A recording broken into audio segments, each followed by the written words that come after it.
everybody. This is Jen Verma, the host of the Best Kept Secrets podcast. We are here to bring forward solutions that help small businesses and nonprofits drive top line revenue and bottom line results. I am joined today here by my friend and colleague, BB Carrington with Shift Pixie. She's in national sales. Lyndon, can we bring BB on? Hi, BB. Hi, how are you? Good. How are you? It's good to see you. You too. Thank you. Excellent. So BB is in national sales for a company called Shift Pixie, and Shift Pixie is solving for workforce challenges in the gig economy. So before I ask you what the gig economy is, because I don't know what that is, why don't you tell us a little bit about yourself, just you personally? Me personally? Nothing to do with the business? Not yet. Okay. Well, I'm originally from England. I came to the United States when I was 19 years old. It was always my dream, and I've never looked back. I'm a mom of two. I have a little doggy, and and I just absolutely love helping people. Awesome. A bit about me. All right. So tell me, what is the gig economy? Because that's a new term. Yeah, well, I mean, it all started back, pretty much early 2009 when a lot of these platforms, really Uber was the first one that got started in this, to where they really had an opportunity for people to pretty much pick up a shift, right? Pick up a gig right there on the mobile phone. And ever since then, it's just changed everything. So actually 37% of the workforce right now is part of the gig economy, which means that either freelance workers or they're just, I guess just kind of independent workers. Mm-hmm. So that's kind of gig economy. And you'll see it, like I said, with Uber, and you'll see when people can pick up a shift, whether they're doing like Instacart, TaskRabbit, or people just freelancing from home. That's pretty much what the workforce is. And they're even saying by 2027, this is what the Bureau of Labor Statistics is saying, probably by 2027, it's probably going to be nearly 1 in 3 is going to be part of the gig economy. So is that what's driving a lot of the staffing shortages that some industries are seeing? Absolutely, especially when it comes to the part-time labor. Mm-hmm. So, I think a lot of people really thought that, after COVID passed, right, that everyone would just rush back in to start working. And that's not what happened. I'm hearing that across the board, whether it's, restaurants, retail, hospitality, and they're all really struggling to find people. And a lot of them, they're not really understanding why.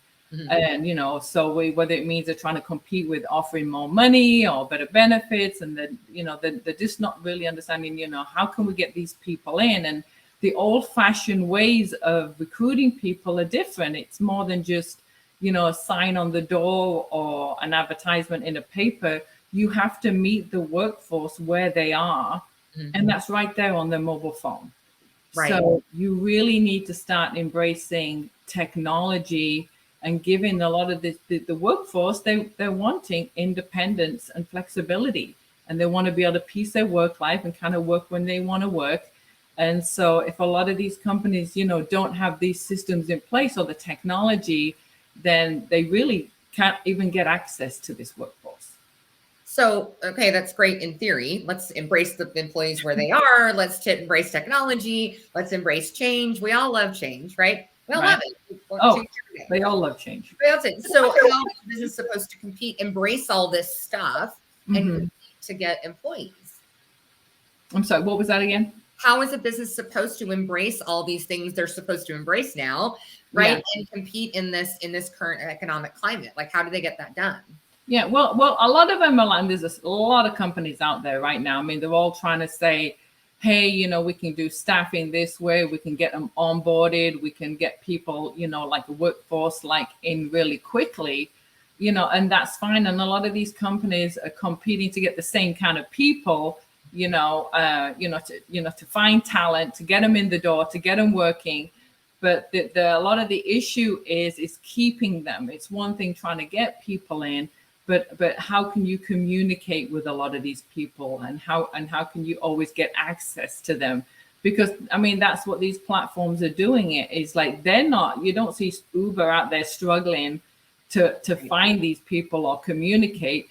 They come to them. because they can just go to the app, and that's what it comes down to. Go to the app, go to the phone and say, hey, I want to work today.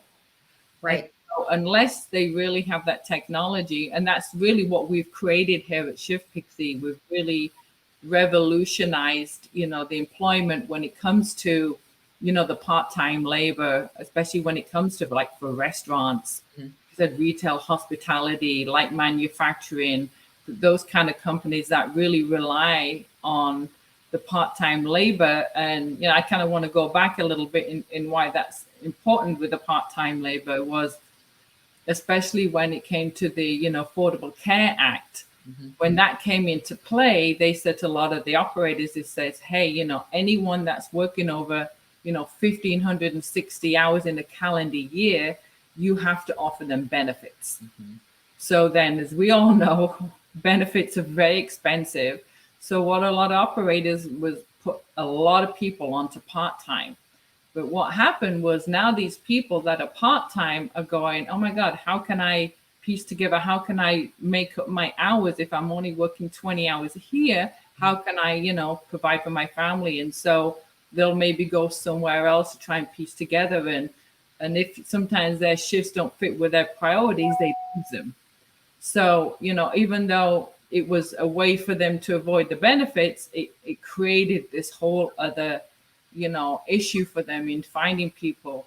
But that's another thing that we solved now that they don't have to on our platform worry about, keeping an eye out on how many hours they're working. Because on the Shift Pixie platform, we actually do all the ACA reporting for them so they can go to work.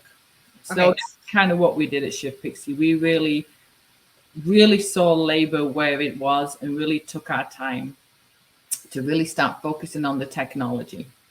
Well, so from what you were saying a little bit earlier, finding employees has always been expensive, but I would imagine that cost is going up dramatically with the gig economy sort of taking up a large percentage of the part-time workforce anyway now. Yeah. So, first of all, when you find them, you want to keep them, right? And employee turnovers are always been expensive, but now that's even more so the case. So how does Shift Pixie solve for employee turnover and mitigate the cost of losing resources that you've already spent time and effort training and onboarding? Yeah, great question. That's really what I'm excited about, because it's one thing when people say, oh, I have a company that's helping me get people in. I say, well, that's great, but you're not keeping them. And that employee turnover, like you were saying, gets very expensive. And especially when it comes to like managers, it gets even more expensive. And it's a revolving door getting people in. But if you don't have the technology or the systems in place to keep them. So what we've done at Shift Pixie is not only can we get them, staffed really quickly, but we've created a mobile app and the scheduler to where once, let's say we found someone, we've onboarded Johnny, right? And he's gone through all the onboarding on our platform, which he can do probably within 20 minutes. We've done the I-9s, we've done the verification, we've done the background checks, everything. And then when he gets on the platform, now he can be available for shifts. So once he's on the platform, it kind of becomes his live resume. We can ask, like, have you been trained here? Have you, what kind of experience do you have, in all these other things, so we can match his qualifications. You got a food handler's license. So once he's in, let's say we get him to work, but on the platform, let's say for some reason he can't do all the shifts that the manager wants him to do. Let's say, so instead of losing him, let's say, they'll say, hey, Johnny, I understand you can't, commit to all the shifts that we've given you, right? But would you just stay visible on the app? So at least this way, he can always, he can create a bench of people so he can just notify him. So let's say he does have a no-show, which happens all the time, or he gets a shift gap. These people that he's had work before and that he's trained, now he can kind of send out a notification on the app and say, hey, there's a shift. Can anyone pick it up? So he doesn't have to lose these people. And this is why we talk about creating the deeper bench of people.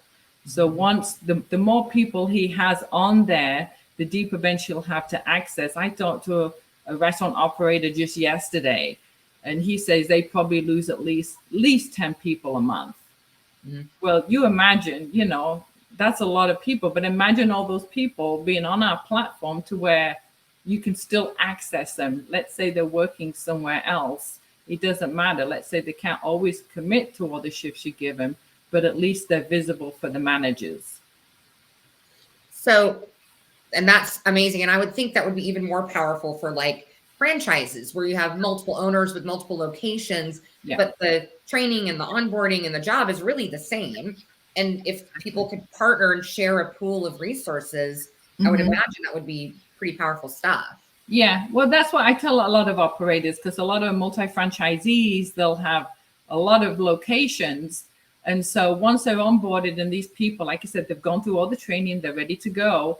But let's say, on our platform, they can have what we call kind of a guard view. So all the managers can kind of see where all these people are. So let's say store B a couple of miles away needs somebody. They can send out a notification to the people on the team so they can share them. And the app will even show who's at risk of overtime, who's already scheduled, or you won't even, so they can see instantly kind of who's available. But I even have some operators saying, hey, well, if I put all my part-time people on the platform, even with the restaurants, because, they all a lot of times know each other, can we share this pool of people? And we're saying, well, absolutely. The more people that you get on, you want access to them, because right now you're not getting access to them. They're because I always ask them, why are they leaving you? And a lot of them are saying, well, like I said, it's our schedule doesn't fit, or they don't want to work full time here. They get burnt out, or they're going to school, or it's a mom, she's got her kids. And I was like, but imagine you all just kind of having access to these people, because these people would love to be able to just pick up a shift.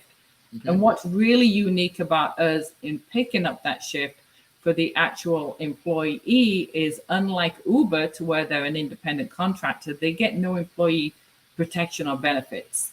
So when they onboard on our platform, they get the workers' comp benefits, they get access, to benefits or 401k. Right now, for all these other platforms, they don't get that. So that's let's unpack that for a minute. I want to kind of pause on that.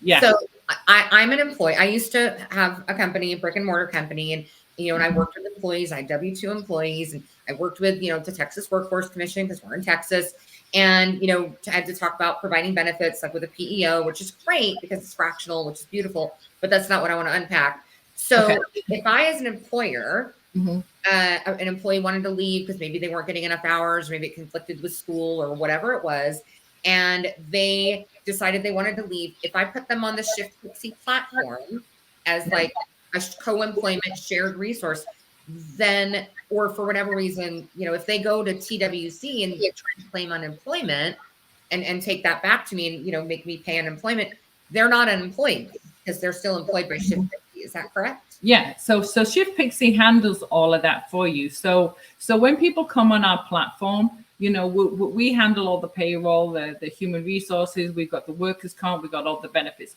So they pretty much get a one labor bill, because right now they're outsourcing to multiple people. We have it to where some operators are saying, hey, I just want to do payroll for my full-time people. I want to keep that under my FEIN, whatever, which is fine. They can do that. But we want you to take on the responsibility of the part-time people, because a lot of times those are the people that they just don't want to do. I mean, I always say employees are your greatest asset, but they're also your biggest, liability when it comes to the administrative side of it. So for us, we handle everything for them. Like I said, when it comes to the onboarding, if they have certain, employee handbooks that we need them to sign, we do all that. But we're the ones, like I said, that doing all the ACA, we're the ones that's on our workers' compensation, we're the ones offering the benefits. So however many hours they work and they clock in on the app, we just send them, the bill at the end of the, bi-weekly, however they want to pay, and just say, it's all done under one roof. But they don't have to worry about letting them go and dealing with all that. So a business that chooses to do business with Shift Pixie and leverage the technology and tap into the employees, where they are on their phone, they don't have to onboard all their employees if they do business with you. They can choose a subset, just be like, hey, just the part-time people are on here, and they can keep doing all of that for their managers or leadership or whatever it is. Is that right? Yeah. So we have like 3 different tiers. So if somebody, because we know change is difficult to a lot of them. So and it's really changing that paradigm for a lot of them. But we know they need people right now. They need workers badly. So we can say, we can just help you with what we call our, our staffing. We can just get these people into work for you. We have great AI technology that's always looking for what you're looking for. So we can have like a percentage of the payroll that we send out to them. So if all they want is for us to send them people and we can send them a bill in that sense, we can do that.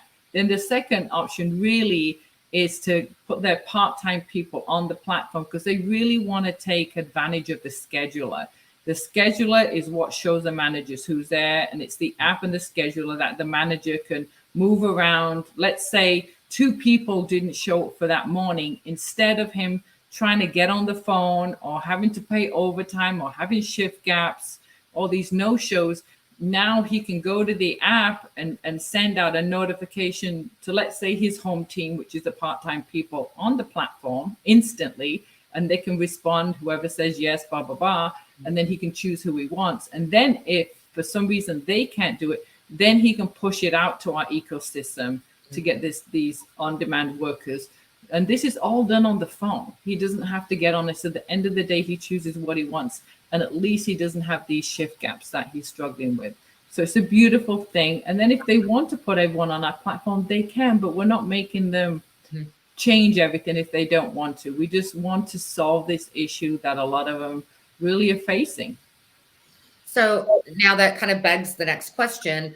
If you guys are onboarding resources as employees, right? And you do background checks, I-9s, blah, blah, blah, blah. Do you do custom onboarding? Like, can the business tell you, this is the background check we want done, these are the forms or what have you? Or is it like cookie cutter? No, I mean, if they're already on our platform, we do a pretty standard background check already that we have in the I-9s that we do over the verification, right? So we'll have them pretty much ready to go. But then if it's a certain operator that we have, we even have it, Denny's, and they have a lot of policies and procedure in place. And they say, okay, so for them, what we do is when we get their staff on, we actually give them a code for when his staff onboards, which kind of marries them to that store. So when they go on with that code and they go through the whole onboarding, which is very quick, and if their phone's set to Spanish, it will actually do it in Spanish too, and it's a chat bot. So, but for that, like I said, they've got policies and procedures. So we can add things to it. Now, if they want to go deeper into the background checks, then there may be a little fee extra depending on how deep they want to go. But, we can absolutely do that. End of the day, we don't want to change nothing that they do operationally. We want to at least, work with them and say, what is it that you need, and let us work with you. Absolutely. So you want to conform to what they're already doing, not make them like completely jump tall buildings to be on your platform. Yeah. I mean, our goal is to protect the operator at the end of the day. So, I mean, that's the beautiful thing with the app is when they clock in and, we can have it to do with face recognition. Go ahead and hold that thought for me, if you don't mind. We're going to go to break. I know this is the BB show. I knew it was going to be the BB show. I get passionate. But we're going to let our sponsors have a word in Edgewise. Okay. And then when we get back, BB's going to tell us more about the technology specifically and what it can do to help mitigate some of management issues that are currently in the workspace and in the workplace. Yep. Lyndon. My name's Kim Wallace, and I've been in insurance for over 12 years. I started out as a staff member in an agency helping service customers, and I absolutely loved it. Knowing that I could help people even on their worst day just to make it a little bit better was rewarding for me. We take a look at each individual family and we develop a plan that best suits their needs. Let our office give you the peace of mind to know that we've got you covered. You can call or text our office at 469-604-4484 for a free quote or a policy review. Or you can check us out on Facebook at Insure Frisco. Hello, my name is BB Carrington, National Sales at ShiftPixie. Now, ShiftPixie's purpose is to bring efficiency to the part-time labor markets. Are you a business owner that is struggling to find people and keep people? Well, the good news is we've curated the largest population of available workers in the country, and they're ready to work for you. You can get access to a live, local, on-demand workforce, so you never have to worry about those shift gaps again.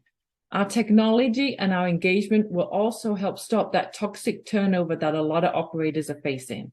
Let's jump on a call. Let us show you how we can get you out of the recruiting business for good. I look forward to speaking to you soon. Thank you. Save to Support provides small businesses with a way to give back to any and all causes by providing consumers value in exchange for their donation dollars. When a consumer subscribes to donate on the Save to Support platform, 90% of the subscription is donated to their selected charity, and the consumer gets 20% off of all products and services in the network of participating businesses. To register as a nonprofit, supporting business, or to subscribe to donate to your favorite cause, go to savettosupport.org. That's save, the number 2, support.org. Support, shop, save. Hey, so we're back. Phoebe, that was a great commercial. That looks so familiar. All right. I can get enough, but so that's like I said, today's the BB show. So before we go into the technology, I would like to talk a couple more questions around the on-demand workforce. So I know we talked a lot about, restaurants and franchises and what have you, but there are a few industries where you guys are really plugging into right now. Those are restaurant, light industrial, and medical. Is that correct? Yeah. We have a big nursing platform because especially during COVID, there was nurses that had to be at different locations, for the COVID testing. So we have nurses. I mean, anything that deals with the part-time labor. I mean, whether it's retail, hospitality, we even have a lot of janitorial companies. And that's the great thing also with the app is because the owner can see where everyone is kind of in time and space because of their phone. So a lot of times if the managers have people off site, like nursing places or off site, the cleaning buildings, and we can actually geo-fence that location. So when they clock into work, we geo-fence it that they can't clock in until they're at the location at the time they want. So they always know where they are, which is great. So because a lot of times they don't know, if they're there all the time. So well, and I think that would be, because there were very specific use cases of where you've onboarded people already and you don't want to lose them, and so you put them on here and you can tap into them. But I would imagine there's a place for, I have a painting company, and painting is painting, right? Mm-hmm. So can a company tap into resources for just on-demand staffing that maybe they don't put resources back to you? They're just like, hey, I need a painter today. Can they leverage your technology to do that too? Or does it have to be, I've already onboarded them, I've already trained them? And so I guess my question is, do companies have access to a pool of resources outside of what they've provided to you? Yeah. So right now, I mean, if we get on a client, right, and we can say a client that wants to work with us, first of all, there's no upfront cost. Mm-hmm. We don't have a long-term commitment. It's pretty much pay as you go because we don't believe we need to do that. So let's say someone comes to us and say, hey, we want to work with you. We need these kind of people that then we can start kind of putting the ads out there and start marketing to get them for them. We may already have people that already have the skills that they're looking for anyway, but we can get these people to them very quickly. But like I said, the goal at the end of the day is when they do get that painter and they say, hey, I like this guy, is they want to be able to get him again because he may not need him for another month. Right. So, but without the technology and notifying that guy, like, hey, I've got a gig, I've got another job. Can you take it on? Mm-hmm. And then he'll say, yeah, because right now they're not communicating with them. But if you just go to a typical kind of like staffing company, it's like you got to start all over again. So, that's the beauty of what it is. But we'll work with certain skills that they need. So when they do get on board, they can say, hey, I've trained, in painting, I've got that skill, whatever. I know how to do forklift truck, whatever it is. Right. Yeah. Okay. So there is the ability to tap into resources that haven't already worked for you in certain situations where they don't need that discrete, training. Okay. That's fantastic. So let's talk a little bit about the technology itself. You were talking about like the GPS and the time tracking. So I would imagine that would be super helpful for like delivery drivers and making sure they're doing what they're supposed to be doing, cleaners, things of that nature. But the time tracking component, I would imagine, is huge to know when people are coming and going, and to be able to communicate with, like, if you do release somebody for cause, and they do, go to the Workforce Commission, complain, whatever, file a suit, unemployment, whatever, having that documentation, I would think is very valuable in the technology.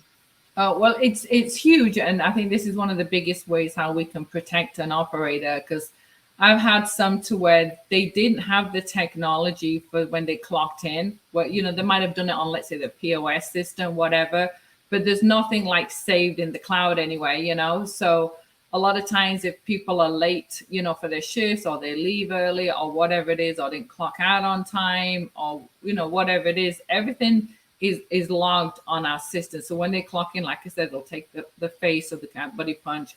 It'll remind them, and it'll remind the managers for them to take breaks. And they can even ask questions when they clock out. Hey, did you take your break? Hey, did you clean this? Whatever it is. But all that is saved. It's like a huge conversation log. So let's say the manager says, hey, Joey had an issue today, blah, blah, blah, and he can put whatever he needs in, or he didn't show, or whatever it is. It saves all that in there. So if ever there comes to be an issue later, the operator can access that and say, well, hey, this is why, what's going on. So it's protecting them in that sense, because that is a lot of the, the biggest issues that a lot of them, are definitely facing when it comes to, the employees and things like that. Right. Okay. So a lot of people are allergic to technology. They just are. I'm not terribly concerned about the part-time workforce being allergic to technology, but there could be cases where that's the case. So how hard, from an employee perspective, how hard is it to use that? Yeah, that's a great question, because I think a lot of them are worried about that. And you believe it or not, I mean, a lot of times it's the managers that say to me, oh my God, BB, please tell them about this, because this will save everything for me, because they're so stressed out. They're tired of always interviewing. They're tired of being in the recruiting. They're not doing the jobs they were hired to do because they're busy dealing with people not showing up. And so this really frees a lot of the times for the manager, but it creates it, so efficiently, because first of all, that we train the people, right? And we train the managers on how to use it. It's really pretty much a drag and drop scheduler. And once they create that template, they can duplicate that template. And I can show everyone, the operators on a demo, just exactly what it looks like in real time, right? So once they know that, everyone knows how to use a phone. It's literally just go in there and push buttons and send out notifications. The manager gets notifications back, and he can look up and literally push buttons. It's easy. The scheduler is also very easy, and we track everything on our end. Once they've clocked in, we track everything for them. We'll send them everything at the end to approve, the time cards and everything that they need as well. But once the managers go through it and they see, like I said, they've created that schedule, and like I said, and they can say, okay, this is when I need to cook, and they just drag and drop and put it in. But it also shows them on the side, like, how many hours they've worked, whose food handler's license is coming up for expiration. It'll show like who's at risk of overtime, who's not available, whatever it is. It's very simple in real time. I think it's a lot easier than going to a back scheduler or piece of paper to see what's going on. It's just so much simpler. And that's the whole thing, is we want to bring efficiency to the whole, workforce. All right. One more question. We're almost out of time. It's amazing. This has just flown by. So, okay, I have a shift. I shoot out to the world. I need this shift filled. What do I see on my phone as a part-time workforce that's on the app? Like, do I get a push notification, a text message, an email? How do we communicate to say, hey, this shift is open to the people that are, available? Yeah, well, exactly. So once the operators let us know what it is they're looking for, they will get a notification right there on their phone of what's available. And if they want to, because I know one of the biggest things a lot of them complain is sometimes no shows. I mean, they can even set up a FaceTime video and just say, hey, can you get on a video? Can I talk to you? They can do it that way as well. But they'll get notified on the phone of all these people, and then the managers can choose who it is that they want to come in or train. So they get notified like a push notification to say, hey, there's a job available. It comes right to them on their phone. If they want it on the email, we can do that too. Okay, fantastic. We'll email for that. Most of that generation is, it may as well not exist. They're way too busy to be checking it. We both have teenagers. We know. Yeah. Okay. Well, thank you, BB, for joining me today. We are sadly out of time. I know we could probably talk about this all day, like we do over brunch and berries on most weekends. but we're going to go. Again, I'm Jen Verma. Thank you, Ruby, for being here. You've watched one of our best kept secrets. So now you know. Lyndon, back to you. Thank you. Thank you.